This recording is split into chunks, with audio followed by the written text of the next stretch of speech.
ओम नमः शिवाय नमः.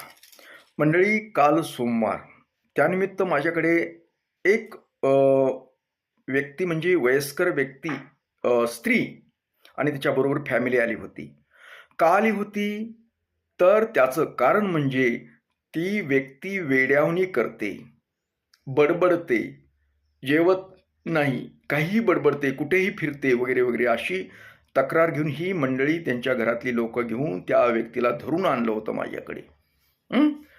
ज्या वेळेस त्या व्यक्तीचं मी सगळी गोष्ट पाहिली, तर असं लक्षात आलं की त्या व्यक्तीवर समजा आघात झालेला होता, मनावर आघात झाला होता. हं? तो आघात असा होता, कारण ते सांगत नाही. ज्यावेळेस पाहिलं त्यावेळेस मला हे गोष्टी काढाव्या लागतात. त्या बाईची एकुलती एक मुलगी विधवा झाली. हं? आणि त्या बाईचं प्रेम अत्यंत त्या मुलीवर होतं. तसं तर प्रत्येकाचं प्रेम असतं आपल्या लेकरावर.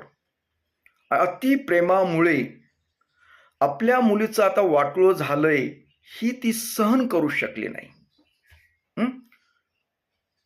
सहन करू शकली नाही. ती मानसिक तणावामध्ये गेले आणि ती काहीही करायला लागली. आता त्याला 2-3 वर्ष झालं ते समजा तिचा नवरा म्हणजे तिचा जावाई वारला, त्याला छोटी-छोटी लेकरं आहेत त्यांच्या मुलीला. मग ती कसं होईल माझ्या मुलीचं? हा विचार तिच्या मनामध्ये फिट्ट बसला आणि त्याच्यामुळं ती येड्यावणी करायली. पण या लोकांना, घरातल्या लोकांना वेगळंच वाटेल. कुणीतरी काहीतरी केलं. कुणीतरी करणीच केली, कुणी जादूच केलं, त्यांना आमचं देखवना केलं वगैरे वगैरे वगैरे. या गोष्टी त्यांच्या मनामध्ये असल्यामुळे बऱ्याच ठिकाणी ते फिरले. फिरून फिरून फिरून आमच्याकडे आले. कुठेही जाणते नेनते हुडकीत बसले. प्रत्येकानं वेगळ्यानं कुणी कुणी काय सांगितलं, कुणी काय सांगितलं, कुणी काय सांगितलं, कुणी तुम्हाला शेजाऱ्यानं केलंय, तुमचं कुणी काय, काही सांगितलं त्यांना. आणि तरी त्या बाईला फरक पडला नाही. का पडत नाही? एखादे व्यक्ती मानसिक तणावामध्ये गेले ना, त्याला असं देवादिकानं काही होत नाही. कारण आजार राहतो दुसराच आणि बघतात दुसरं. म्हणजे जसं का आपल्याला खोकला येतोय आणि तापीच्या गोळ्या दिल्या तर नाही चालत त्याला. पण असं काही नसतं. तर बऱ्याच जणांना काय होतं की घरात काहीतरी मोठी काहीतरी घटना घडलेली असते अथवा काहीतरी गोष्ट मनाविरुद्ध होत असते आणि त्याच्यामुळं असे वयस्कर माणसं येड्यावणी करतात आणि आपण म्हणतो काहीतरी कुणी केलं, काहीतरी झालं, असं झालं. पण बऱ्याच वेळेस असं काहीच नसतं. फक्त ते शोध घ्यावा लागतो की हे कशामुळं असं होतंय, ही कधीपासून करते आणि त्याच्याप्रमाणे त्या व्यक्तीला विश्वासात घेणं अत्यंत गरजेचं असतं. तिला विश्वास दाखवावा लागतो. तसं ताण घ्यायसारखं नाही.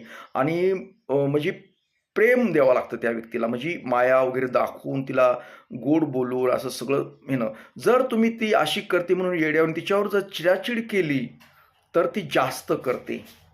तिचं एकच की माझं कुणी ऐकत नाही म्हणून ती जास्तच करते नाटक.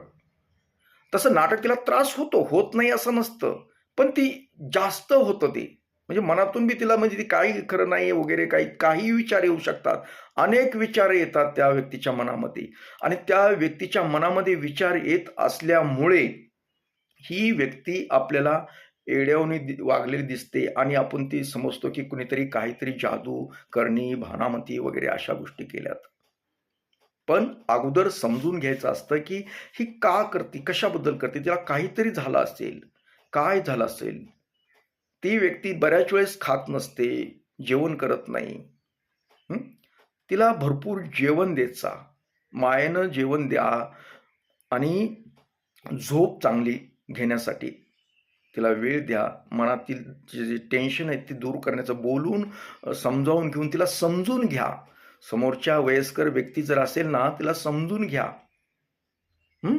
बघा, तिला कुठलेही जादू टोण्याचा काही कुठलाही झालेला नसतो उपयोग. आणि तर तुमच्या ह्या 4 गोष्टी प्रेमाच्या बोलल्यानंतर ती व्यक्ती एकदम नॉर्मल होते. तिला मनासारखं वाटायला लागलं ना, की काही करत नाही ती. एकदम पूर्वीसारखी होती. फक्त तिला समजून घ्यावं लागतं. तिला माया दाखवावी लागते.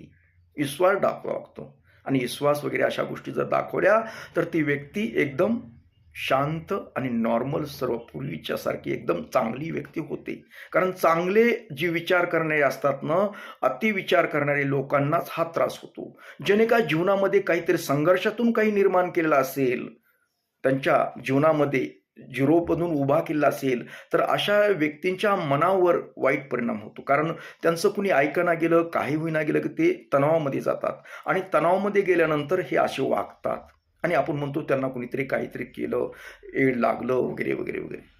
पण फक्त त्यांचं मन जिंकायला शिका, त्यांना विश्वास द्या. बस ते एकदम शांत होती, नॉर्मल होती.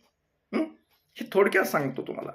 तर असो, तर तुमच्याही घरात कुणी असं असेल, कुणी नातलग असू शकतील, तर त्यांना फक्त मी सांगितलेली पद्धत वापरा. काही घाबरून जाण्याचं कारण नाही. हं? ओम नमः शिवाय.